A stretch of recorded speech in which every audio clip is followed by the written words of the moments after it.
కోహినూర్ వజ్రాన్ని భారత్ కి తిరిగి ఇచ్చేయండి అంటూ బ్రిటన్ రాజు చార్లెస్ కు న్యూయార్క్ మేయర్ జోహ్రాన్ మందాని విజ్ఞప్తి చేశారు.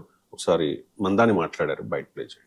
If I was to speak to the king separately from that, I would probably encourage him to return the Kohinoor diamond. You know, if I was to speak to the king separately from that, I would probably encourage him to return the Kohinoor diamond. You know, if I was to speak to the king separately from that, I would probably encourage him. Bharat Kohinoor ను అడగడం కరెక్టేనా? అసలు Britain ఎందుకు ఇంతకాలం కోహినూర్ ను తిరిగి భారత్ కి ఇవ్వడానికి అంగీకరించడం లేదు? అడగడానికి ఇండియా హక్కు ఉంది. ఎందుకంటే ఇది ఏదో లెజిటిమేట్ గా ఇంగ్లాండ్ తెచ్చుకున్నది కాదు. బ్రిటన్ దీన్ని దోచుకొని వెళ్ళింది. అంటే సామ్రాజ్యవాద వలసవాద దోపిడీకి చిహ్నం కోహినూర్ డైమండ్.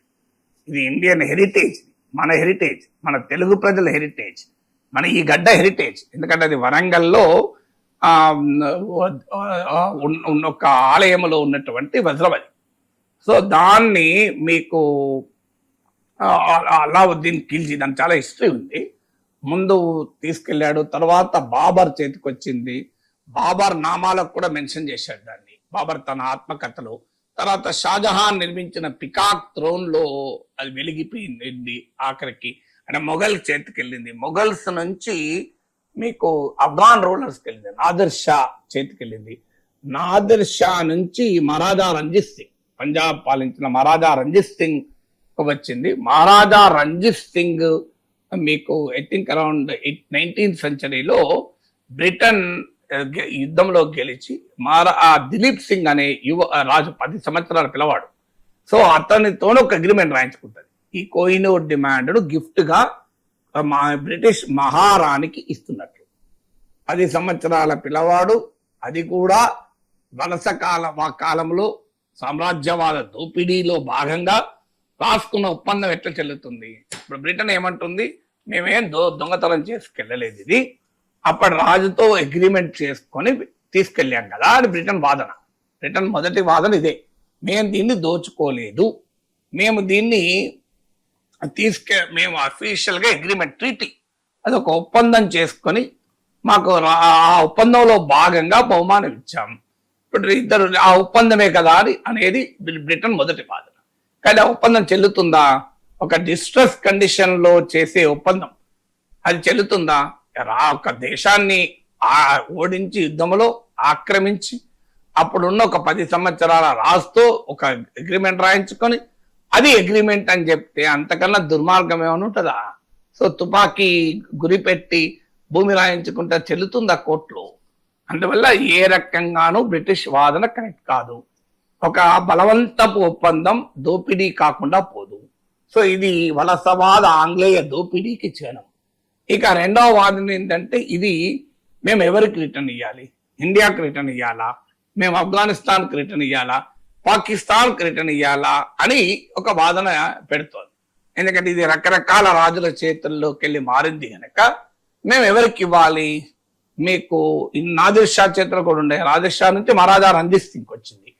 సో ఇది ఎక్కడి నుంచి? గోల్కొండ నుంచి బయలుదేరింది దీని ప్రయాణం. సో గోల్కొండ గడ్డపై నుంచి బయలుదేరి ఇది ఎక్కడి దాకా వెళ్ళింది అంటే ఆంధ్రప్రదేశ్ గడ్డ నుంచి బయలుదేరి మీరు ఇది ఎక్కడి దాకా వెళ్ళిందంటే ఆనాటి ఆంధ్రప్రదేశ్ గడ్డ మీదకి వెళ్ళి, ఆంధ్రప్రదేశ్ అప్పటికి ఏర్పడలే కనుక గోల్కొండ గడ్డ నుంచి బయలుదేరి మీరు అది ఎక్కడి దాకా వెళ్ళింది? బ్రిటిష్ మహారాణి పట్టాభిషేక సమయానికి వెళ్ళింది. ఇప్పటికీ కూడా చార్లెస్ రాజు ప్రమాణ స్వీకారం అప్పుడు, పట్టాభిషేకం అప్పుడు కూడా కోహినూర్ డైమండ్ ను ప్రదర్శిస్తారు. అంటే దాని ప్రత్యేకత ఏంటిదో చూడండి.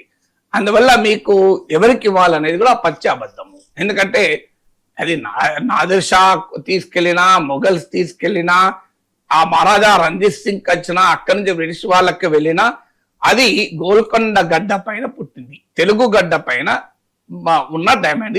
ఇది భారతీయ సంపద. సో భారతీయ సంపద మీకు పాకిస్తాన్ విడిపోయింది, అప్పుడు పాకిస్తాన్ కలిసింది అంటే ఎట్లా కలుస్తుంది? సో మీకు ఉమ్మడి దేశంలో లాహోర్ ఉండే కనుక లాహోర్ మాదే అని అనం కదా మనం ఇప్పుడు. సో అందువల్ల పాకిస్తాన్, ఆఫ్ఘనిస్తాన్ నాదిర్ షా చేతిలో ఉండే, నాదిర్ షా కూడా దోచుకున్నదే. సో అందువల్ల మొఘల్స్ కూడా యుద్ధంలో గెలిచి తీసుకెళ్ళింది కదా, ఎవరు కూడా న్యాయంగా తీసుకెళ్ళింది కాదు, కొన్నది కాదు. సో అందువల్ల అప్పటి రాచరికాన్ని మేము గౌరవిస్తాం, ఆఫ్ఘనిస్తాన్ కి ఇవ్వాలా అనే లాజిక్ కూడా అబ్సల్యూట్లీ ఫాల్స్. ఈ రెండు కారణాల రీత్యా బ్రిటన్ ఇవ్వడం లేదు. మరి భారతదేశం ఎందుకు అడుగుతుంది? ఒకటి, ఇది లెజిటిమేట్ ఇండియన్ సంపద. ఎందుకంటే మన సామ్రాజ్యవాద కాలంలో, వలసవాద కాలంలో మన ఆర్థిక దోపిడీతో పాటు మన సాంస్కృతిక దోపిడీ కూడా జరిగింది. సో ఆ సామ్రాజ్యవాద సాంస్కృతిక దోపిడీకి ఇది చిహ్నము, సామ్రాజ్యవాద అణచివేతకి ఇది చిహ్నము. ఇప్పటికీ కూడా తగ్గని అప్పటి సామ్రాజ్యవాద వలసవాద దురహంకారానికి సింబల్. ఇవ్వము అనడం అంటే ఒక దురహంకారం, అంటే మా దోపిడీ మేము ఇప్పుడు గర్వంగా ఫీల్ అవుతున్నాం. ఎంత సిగ్గు లేకుండా బ్రిటిష్ రాజు పట్టాభిషేకంలో వాడుతున్నారు అంటే దాన్ని మీరు నీచాతి నీచంగా దోచుకున్న సంపద కూడా మీకు గర్వకారణం. అంటే ఇప్పటికీ చరిత్రలో మీరు ఒక దుర్మార్గమైన మీ చరిత్రలో, ఆంగ్లేయుల చరిత్రలో ఒక దుష్ట కాలమైనటువంటి చీకటి కాలాన్ని కూడా మీరు చాలా గర్వంగా ఫీల్ అవుతున్నారనే కదా. చీకటి కాలాన్ని గర్వంగా ఫీల్ అవుతామా మనం? సో అందువల్ల ఒక సెన్స్ ఆఫ్ రిమోర్స్, అంటే ఏదో ఒక నేను ఈ చరిత్రలో మా తప్పు చేశాం, అది సరైనది కాదు అనే భావనను ఉండాలి కదా. ఆ భావన కూడా లేకుండా మా దగ్గరే ఉంటుంది కోయిన్ డిమాండ్, మేము ఎందుకు ఇస్తాం, కావాలంటే షేర్ చేసుకుందాం. షేర్ చేసుకునేది నిజంగా దోచుకున్నదంతా రాబట్టాలంటే బ్రిటన్ 100 ఏళ్ళు కాదు 200 ఏళ్ళు కూడా మన ఇండియా నుంచి దోచుకున్నదంతా తిరిగి రాదు. సో అందువల్ల it is a justification of colonial thunder. So ఎందుకు కోయిన్ డైమండ్ ఇండియా అడుగుతుంది అంటే బ్రిటన్ ఇవ్వనడం అనేది it is a justification of colonial plunder. It is a legitimization of the imperial rule. అంటే వలసవాద దోపిడీకి ధర్మబద్ధతను, న్యాయబద్ధతను ఇవ్వడం కనుక మనం అంగీకరించకూడదు. ఈ డైమండ్ కి ఎంత విలువ, అది కాదు అక్కడ ఇష్యూ, అత్యంత విలువైంది. లేకపోతే ఇన్నేళ్ల తర్వాత కూడా బ్రిటిష్ రాజు రాణి పట్టాభిషేకంలో దీన్ని గర్వంగా వాడుతున్నారంటే ఏంటి? డేవిడ్ కమరాన్ అంటే బ్రిటిష్ ప్రైమ్ మినిస్టర్ అంటాడు, ఇది గనక బ్రిటిష్ మ్యూజియం నుంచి వెళ్ళిపోతే British museum will be empty అంటాడు.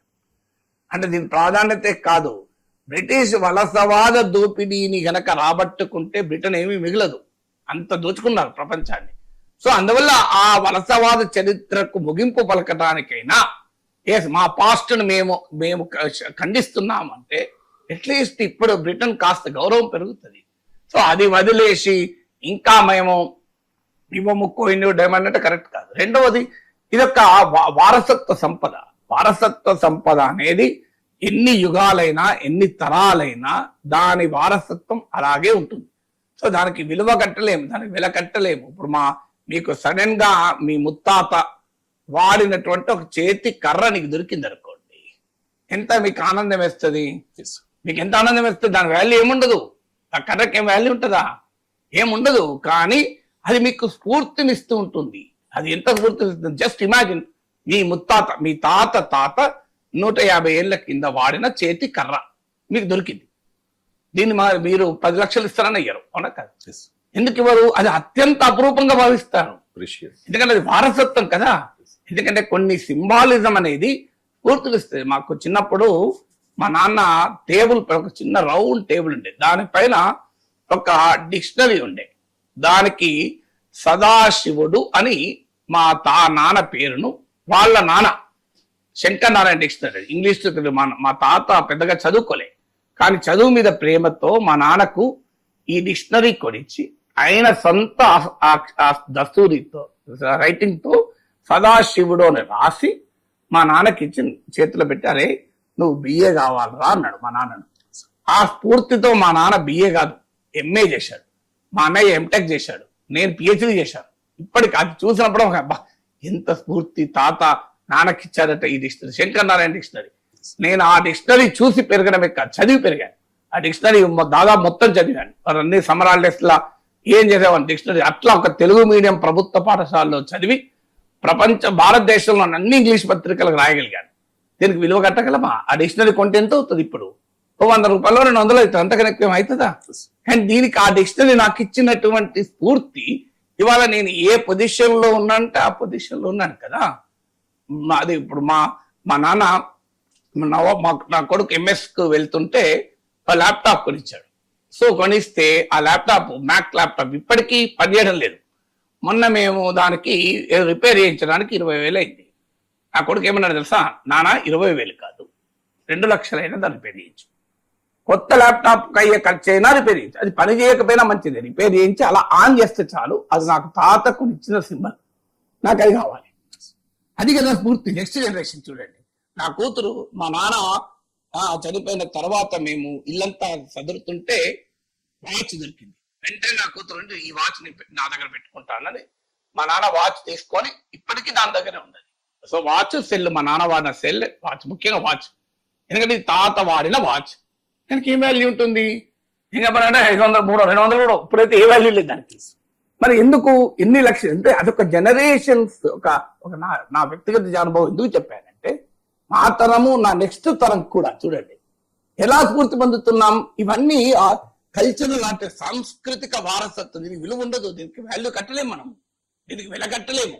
ఎందుకంటే దీనికి ఎన్ని లక్షల కోట్ల రూపాయలు ఇచ్చినా, ఇప్పుడు మీరు నా దగ్గరకు వచ్చి సార్ ఆ వాచ్ నాకు ఇవ్వండి సార్, మీకు 5 లక్షలు ఇస్తాను, నేను ఇస్తానా? నేను ఇవ్వను, నా కూతురు ఇవ్వదు. 5 లక్షలు కాదు, మీరు 10 లక్షలు ఇచ్చినా వాచ్ ఇవ్వండి. మీరు 20 లక్షలు ఇచ్చినా నేను ఆ ల్యాప్టాప్ ఇవ్వను, నేను ఇవ్వను, నా కొడుకు ఇవ్వను. ఎందుకు ఇవ్వము? That is the cultural value. అది రాదు కదా, ఎన్ని కోట్లు పెట్టినా. నేను 100 కోట్లు సంపాదించచ్చు, కానీ మా నాన్న వాడిన వాచ్ నాకు దొరుకుతుంది ఇప్పుడు కావాలంటే. అది కదా మన వారసత్వ సంపద అని. ఇలా ఒక బిడ్డ, ఒక కొడుకు, ఒక మనమడు, ఒక మనవరాలు భావిస్తే కోట్లాది మంది భారతీయులు భావించరా ఇది మా భారతీయ సాంస్కృతిక వారసత్వ సంపద, మా గడ్డ పైన మా భూమి నుంచి వచ్చిన డైమండ్. ఎవడో తయారు చేయలే, దీన్ని ఎవడో తయారు చేస్తాం మేము కాలే. తయారు చేసినది మా గడ్డ పైన తయారైంది. ఇదైతే మా గడ్డ పైన తయారు కాదు, మా భూమి నుంచి పుట్టింది కదా డైమండ్. అది మీకెవరు ఇచ్చాడు అధికారం? మీ బ్రిటిష్ మ్యూజియంలో పెట్టుకోవడానికి, మీ పట్టాభిషేకప్పుడు వాడుకోవడానికి మీకు ఎవరిచ్చారు అధికారం? ఇప్పటికీ మీ పట్టాభిషేకంలో వాడుతున్నారంటే మీ రాచరికాన్ని, మీ సామ్రాజ్యవాదాన్ని, మీ వలసవాదాన్ని మీరు సమర్థించుకుంటున్నారు కదా. అది కదా భారతదేశం అడుగుతున్నది. అందుకని భారతదేశం ఇది ఇవ్వాల్సిందే అనటానికి కోహినూర్ డైమండ్ అనేది కేవలం ఒక వస్తు సంపద కాదు. కోహినూర్ డైమండ్ అనేది ఒక ప్రీసియస్ స్టోన్, అత్యంత విలువైన స్టోన్ కాదు.